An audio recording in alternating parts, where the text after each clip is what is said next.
Please, please, please. Sri Mukul Balkrishna Vasnik, please. You are the speaker. Please, I have explained the situation, honorable members. No. 8 hours. Honorable Chairman has already clarified 8 hours, sir. This has been discussed in detail. Please. माननीय मुकुल वासनिक जी, सिर्फ आपकी बात record पे जाएगी. माननीय मुकुल वासनिक जी. धन्यवाद. धन्यवाद उपसभापति महोदय. एक अत्यंत गंभीर विधेयक के ऊपर हम चर्चा करने की अब यहां शुरुआत कर रहे हैं. एक ऐसा विधेयक जिसके दूरगामी परिणाम भारत के करोड़ों करोड़ों लोगों पर होंगे. प्लीज प्लीज माननीय सदस्यगण, प्लीज प्लीज अपनी अपनी सीट, प्लीज माननीय सदस्यगण अपनी अपनी जगह बैठे. प्लीज डिस्कशन हो रहा है. प्लीज मिनिस्टर घूम रहे हैं. हाँ मुकुल वासनिक जी प्लीज. ये एक ऐसा विधेयक है जिसके न सिर्फ दूरगामी परिणाम होंगे, लेकिन भारत के करोड़ों करोड़ों गरीब जरूरतमंद लोगों के ऊपर इसका असर रहेगा. इससे पहले कि मैं इस विधेयक के कुछ धाराओं पर अपने विचार रखूं, मैं समझता हूं कि ग्रामीण रोजगार से संबंधित एक कानून जो संसद में आया था 2004 में, उसके संदर्भ में मैं कुछ बातों की तरफ आपका ध्यान लेकर जाना चाहूंगा. 2004 में राष्ट्रीय रोजगार गारंटी योजना पर एक विधेयक सदन के सामने रखा गया. यह विधेयक बनाने में तत्कालीन प्रधानमंत्री डॉक्टर मनमोहन सिंह जी और एनएसी की अध्यक्ष माननीय सोनिया गांधी जी की बहुत महत्वपूर्ण भूमिका थी. यह विधेयक बनने के बाद, सदन के सामने रखने के बाद, उसे स्टैंडिंग कमेटी के सामने भेजा गया और जब आखिर ये फिर सदन के सामने आया तो 18 अगस्त 2005 को सदन में बोलते हुए आदरणीय सोनिया गांधी जी ने ये बात कही जो मैं आपके सामने रखना चाहूंगा. यह बिल, जैसे कि रघुवंश जी ने कहा और कल्याण सिंह जी ने भी कहा, कि सामाजिक कार्यकर्ताओं, स्वयंसेवी संस्थाओं, अनुभवी प्रशासकों और ग्रामीण इलाकों में रहने वाले लोगों के साथ व्यापक विचार विमर्श करने के बाद तैयार हुआ. एनएसी को इसकी मुख्य बातों का विस्तार से देखने और समझने का मौका मिला. स्टैंडिंग कमेटी और रघुवंश जी के मंत्रालय और बाकी अन्य मंत्रालयों ने भी इस पर गंभीरता से विचार किया. इस पर बारीकी से पब्लिक डिबेट भी हुई. राजनीतिक भेदभाव के बगैर समाज और सरकार के बीच आपस में किस तरह सहयोग के साथ काम हो सकता है, मैं समझती हूं कि यह विधेयक उसका एक जीवंत उदाहरण है. ये बात 2005 में हुई. हमारा कानून आम सहमति से संसद ने उसे मंजूरी दी. भारत के करोड़ों करोड़ों लोगों को उसका लाभ पहुंचा. मैं माननीय ग्रामीण विकास मंत्री जी से कहना चाहता हूं कि दिल पर हाथ रखकर कहिए कि जो सोनिया जी ने बात 2005 में कही थी, क्या आप ये बात यहां पर सदन में दोहरा सकते हो क्या? मैं प्रधानमंत्री जी से चाहूंगा कि एक ऐसा विधेयक जिसका परिणाम भारत के गरीबों पर होगा, भारत के गरीब महिलाओं पर होगा, जरूरतमंद लोगों पर होगा, क्या ऐसी आम सहमति जो पहले संसद में बनी थी उस दिशा में आपने कोई पहल की क्या?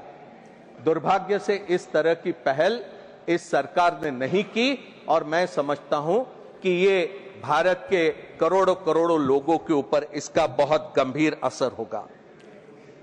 मनरेगा जब सदन ने मंजूर किया तो कुछ बातें प्रमुखता से मैं यहां पर आपके सामने रखूंगा। इसके जरिए काम करने के सार्वभौमिक अधिकार की स्थापना हुई। मनरेगा एक डिमांड ड्रिवन गारंटी बनी। हर ग्रामीण मजदूर को मांग करने के 15 दिनों के भीतर काम मिलना होगा। काम नहीं मिलता है तो उसको बेरोजगारी भत्ता देने का एक प्रावधान था।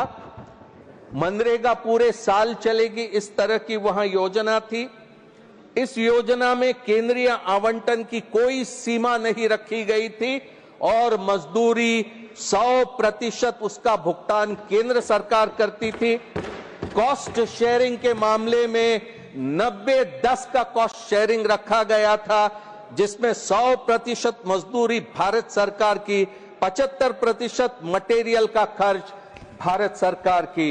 और मनरेगा में कौन से काम का चयन करना है उसमें ग्राम सभा और पंचायत की प्रमुख भूमिका रखी गई थी। और आज जो हमारे सामने ये विधेयक आता है वो किस तरह का विधेयक है? पंचायती राज व्यवस्था की जो प्रमुख भूमिका मनरेगा में रही उसको अब समाप्त कर दिया गया है। अब भारत सरकार प्राथमिकता तय करेगी और उस प्राथमिकता के अनुरूप पंचायत व्यवस्थाओं में काम चलाने का इरादा इस विधेयक में रखा गया है। 15 दिसंबर, आज 18 दिसंबर, 3 दिन पहले भारत सरकार इस तरह का कानून संसद के सामने लाती है। कोई चर्चा लोगों के बीच नहीं, स्वयंसेवी संस्थाओं में कोई चर्चा नहीं, कोई एक्सपर्ट्स के साथ कोई चर्चा नहीं। मांग उठी स्टैंडिंग कमेटी की, उसे ठुकरा दिया और आज लोकसभा में किस तरह का वहां पर सीन क्रिएट किया। मैं समझता हूं कि इससे भारत सरकार की मंशा समझ में आती है। ये लोगों की भलाई के लिए नहीं है बल्कि एक राजनीतिक हथियार बनाकर इसको सामने लाया है। मनरेगा में 90-10 की कॉस्ट शेयरिंग की व्यवस्था थी, आज 60-40 का कॉस्ट शेयरिंग का रेशो रखा गया है। ये तय करने से पहले भारत सरकार ने राज्य सरकारों से कोई बातचीत करी? उनके ऊपर बोझ पड़ेगा, उनकी आर्थिक स्थिति और कमजोर होगी। क्या भारत सरकार ने प्रदेशों को विश्वास में लेने का काम किया? अगर किया है तो किससे बात हुई? उनकी राय कौन सी थी? क्या सदन के सामने रखने का कष्ट करेंगे? प्रदेशों से बात नहीं होगी और उनके ऊपर बोझ डालने का काम होगा। ये दुर्भाग्यपूर्ण है। इस तरह से एक फेडरल व्यवस्था में काम नहीं हो सकता। जो मैं सोचता हूं वही पूर्व दिशा, बाकी रास्ता हमें और कहीं ले नहीं जा सकता। मैं समझता हूं भारत सरकार को गंभीरता से सोचने का समय आ गया है। केंद्र सरकार साल के शुरुआत में तय करेगी कि राज्यों को कितना आवंटन होगा। राज्यों की जरूरत, मजदूरों की जरूरत पर काम नहीं, ये केंद्र सरकार साल के शुरुआत में तय करेंगी कि इस प्रदेश को इतने करोड़, उस प्रदेश को उतने करोड़। वहां पर अगर महामारी फैली, वहां पर सूखा होगा, वहां पर अकाल होगा, वहां पर अतिवृष्टि होगी, वहां पर बाढ़ होगी, लोगों का नुकसान होगा, जरूरत होगी काम की। लेकिन भारत सरकार कहेगी हमने तय कर लिया है, आपको इतना ही धन मिलेगा और अगर इससे अधिक खर्च करना होगा प्रदेश कर सकती है, लेकिन प्रदेश को उसका वहन करना होगा। भारत सरकार उसका भुगतान नहीं करेगी। लेकिन ये खर्च करते हुए भी भारत सरकार के मापदंडों के मुताबिक ही वो खर्च करना होगा। इस तरह की व्यवस्था ये विधेयक के जरिए सामने लाने का प्रयास होगा। भारत सरकार कहां पर, किसको, कितना, कब काम मिलेगा, ये सारा का सारा तय करेगी और प्रदेशों के ऊपर बोझ डालने का काम करेगी। ये इससे ज्यादा और कोई दुर्भाग्यपूर्ण बात नहीं हो सकती है। अनेक चीजें हैं, जब बुआई का समय होगा या जब खेती के पीक सीजन होगा तो 60 दिनों तक के पूरा का पूरा प्रदेश सरकारों को वहां पर ब्लैकआउट पीरियड नोटिफाई करना होगा। यानी वहां पर ये 60 दिनों के अंदर वहां पर महिलाओं को, वहां पर जरूरतमंदों को, वहां पर गरीबों को काम नहीं मिलेगा, इसके पीछे इरादा क्या है? क्या वहां के लोगों की परेशानियों की आपको किसी तरह से कोई चिंता नहीं? इससे आगे अगर बढ़ते हैं तो अटेंडेंस लेने के लिए बायोमेट्रिक की व्यवस्था यहां पर सुझाई गई। माननीय मंत्री जी जानते हैं, मुख्यमंत्री अनेक वर्षों के रहे हैं, एक वरिष्ठ नेता रहे हैं और बड़े जिम्मेदार व्यक्ति है। मैं समझता हूं कि बिल सामने रखने से पहले वो जरा पल भर के लिए अगर सोच लेते कि वो देहात में, सड़कों पर, मिट्टी में, पत्थरों पर काम करने वाला वो मजदूर, उसके हाथों पर उसकी लकीरें मिट गई है, उसके पत्थर तोड़ते तोड़ते उसके हाथ भी पत्थर बन गए हैं। आप समझते हो कि बायोमेट्रिक के जरिए उसकी अटेंडेंस हम कामों पर लेंगे?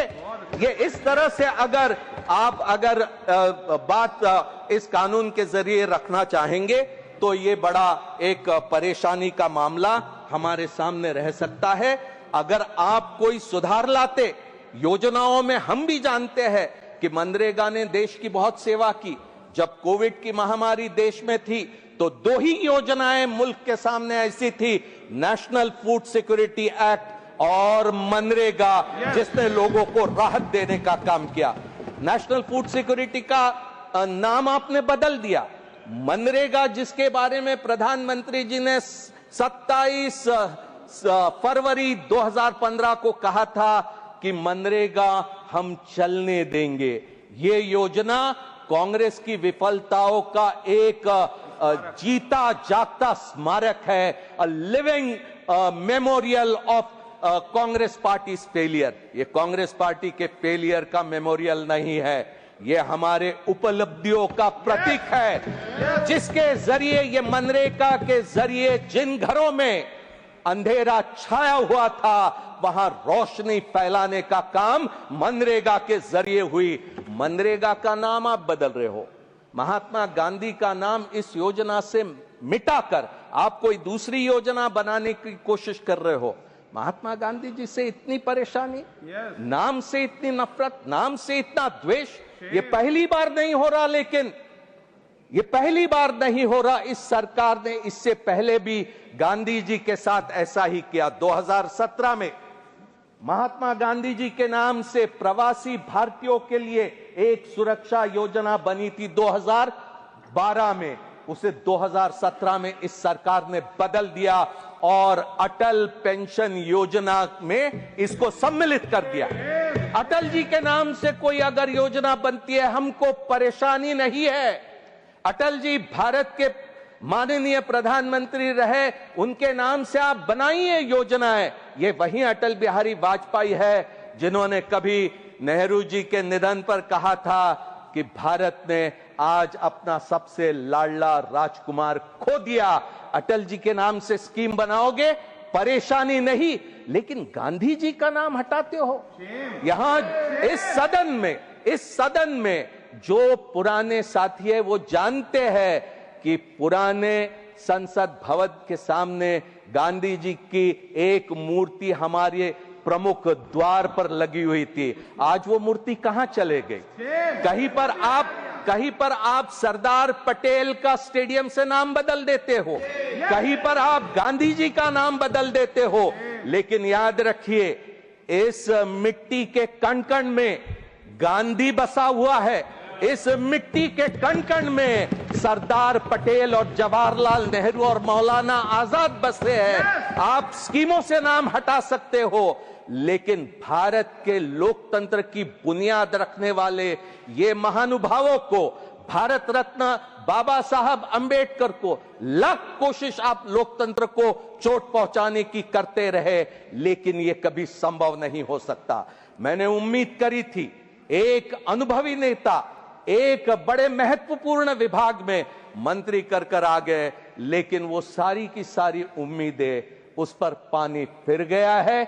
शिवराज जी, मैं बहुत उम्मीदों से आपकी ओर देख रहा था, लेकिन मेरी उम्मीदें अगर ध्वस्त हो भी जाती है तो कोई परेशानी नहीं, लेकिन भारत का मजदूर आज आपसे बहुत दुखी हुआ होगा कि जब आपने संसद के सामने इस तरह का विधेयक पेश किया।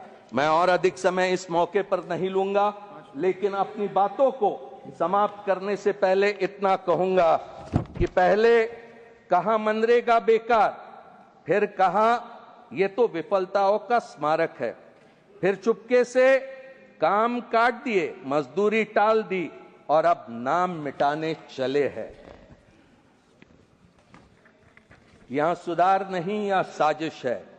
तुम्हें राष्ट्रपति गांधी से दिक्कत है, क्योंकि गांधी याद दिलाते हैं कि सत्ता का मतलब सेवा होता है और तुम्हारी सत्ता का सेवा से कोई मतलब नहीं है।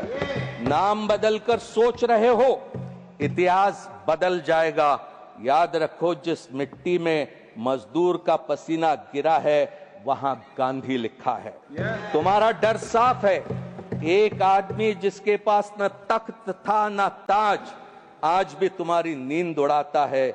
इसलिए कभी किताबों से हटाते हो, कभी योजनाओं से हटाते हो, कभी चुप्पी से मारते हो, कभी नाम बदलकर। पर सुन लो, गांधी न पोस्टर है न योजना का शीर्षक। गांधी वो सवाल है जो हर भूखे पेट से उठता है, और जब तक सवाल जिंदा है, तुम्हारी हर कोशिश के बावजूद गांधी जिंदा रहेगा। जब 2005 में ग्रामीण रोजगार पर विधेयक पास हुआ था तो रोजगार गारंटी जिंदाबाद के नारे लगे थे, और आज क्या मायूसी सदन में छाई है, किस तरह का माहौल बना है। अगर इस पर थोड़ा भी गौर करो तो आप जिम्मेदारी से इस विधेयक को वापस लेंगे, आप इसे सिलेक्ट कमेटी के पास भेजेंगे। जल्दबाजी करने की जरूरत नहीं है। क्या सत्ता खोने का डर है कि 4 दिनों के भीतर इसे पास करना है? समय लीजिए, हो सकता है इसमें बुनियादी बदलाव करना है, करिए। आप लाइए अच्छा विधेयक, हम भी पूरा समर्थन देंगे। मिलकर भारत के मजदूरों को, भारत के गरीबों को हम ऊपर उठाने में काम करेंगे। ये इरादा रखो तो साथ में मिलकर आगे चलेंगे। धन्यवाद